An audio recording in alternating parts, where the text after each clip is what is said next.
Hello children, let us do forces contributing to ascent of sap.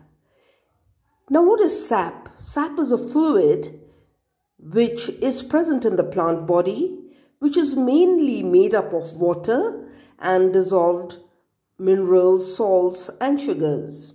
That is sap. Ascent of sap. Ascent means, the word ascent means to climb.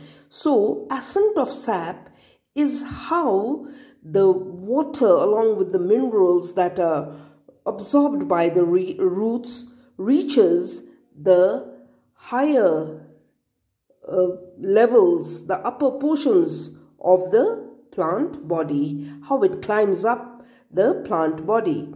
Now there are different forces responsible for ascent of sap. One of them is root pressure, capillarity, transpirational pull.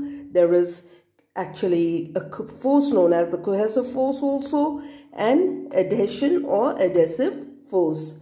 Now let us do each one at a time. The first one is the root pressure. Now root pressure, actually we just did it in our last class, I guess. It builds sufficient force to push the sap in the xylem vessels.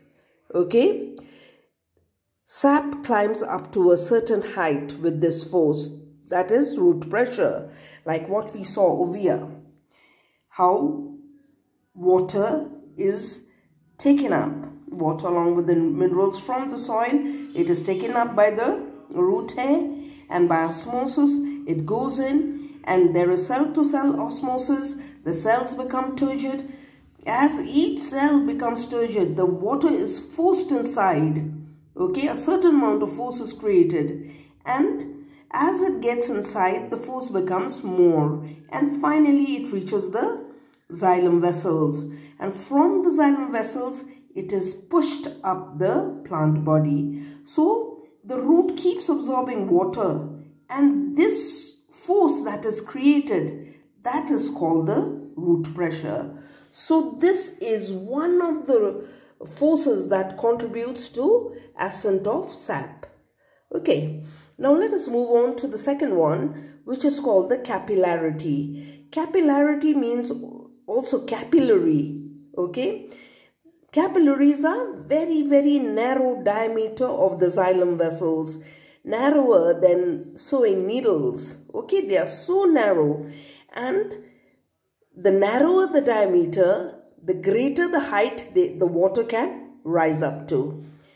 More narrow the vessels, the greater height they can reach to. Now what happens is, now the xylem vessels, which are very narrow, pulls the water up from the lower levels to rise to fill the vacuum caused due to loss of water by transpiration from the leaves. Now see, water is being continuously lost from the leaves, and that creates a vacuum, an empty space.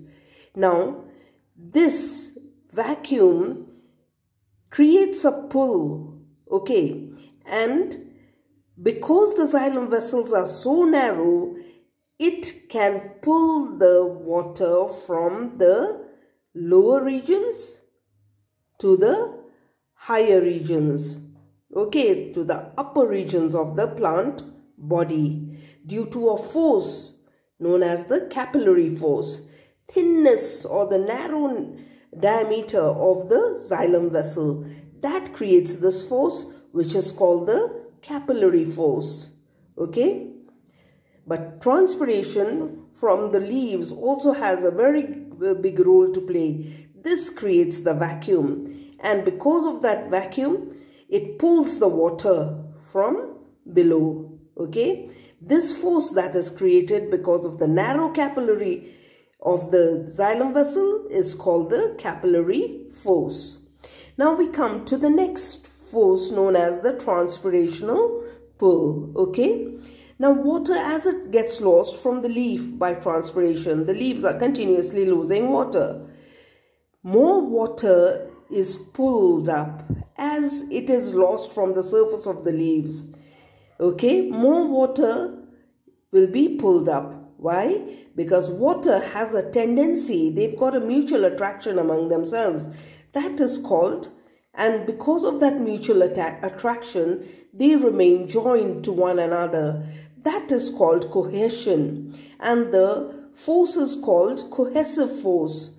And because they always remain joined to one another, they always have a continuous column in the stem because of the cohesive force. So when transpiration occurs, these water molecules, once they get pulled up, each one pulls the other one, because water molecules, they have this tendency of remaining stuck to one another or sticking to one another, which is called cohesion, and the force is called cohesive force. And because of this cohesive force, the water column remains continuous in the stem. So this is also one of the forces contributing to ascent of sap. Now we come to the next one, adhesion. Now this is again another property of water. It sticks to the surface of the cells, thus drawing more water molecules from below. When it passes through certain cells, it sticks to the cells. Okay, so because of this property and the cohesive property, yes, they draw more water molecules from below when the leaf cells lose water by transpiration. Okay, the leaves provide pulling force. Okay, the leaves, when they lose water, okay, by transpiration, they become like a pump pulling up water. Okay, so the leaves provide a pulling force, and this pulling force that the leaves provide, that is called the suction force, and this is very important for tall trees. Okay, because with root pressure, now that we have finished all the different forces contributing to the ascent of sap, I can tell you that root pressure pulls the water only up to a very short height. Okay, for the short height plants like the herbs, okay, herbaceous plants, or the short shrubs. But otherwise, for the tall trees, capillarity force, transpirational pull, cohesive and adhesion, okay, cohesive force and adhesive force, these are very important. Okay, and because of transpiration, yes, the leaves, they provide a pulling force. What is that pulling force? Called the suction force, which is very important for tall trees to pull the sap right from the roots to the upper regions of the plant body. The very tall trees like the pine trees, the palm trees, the coconut trees, the very, very tall trees, I mean. Okay, so all the forces contribute to the ascent of sap. Thank you.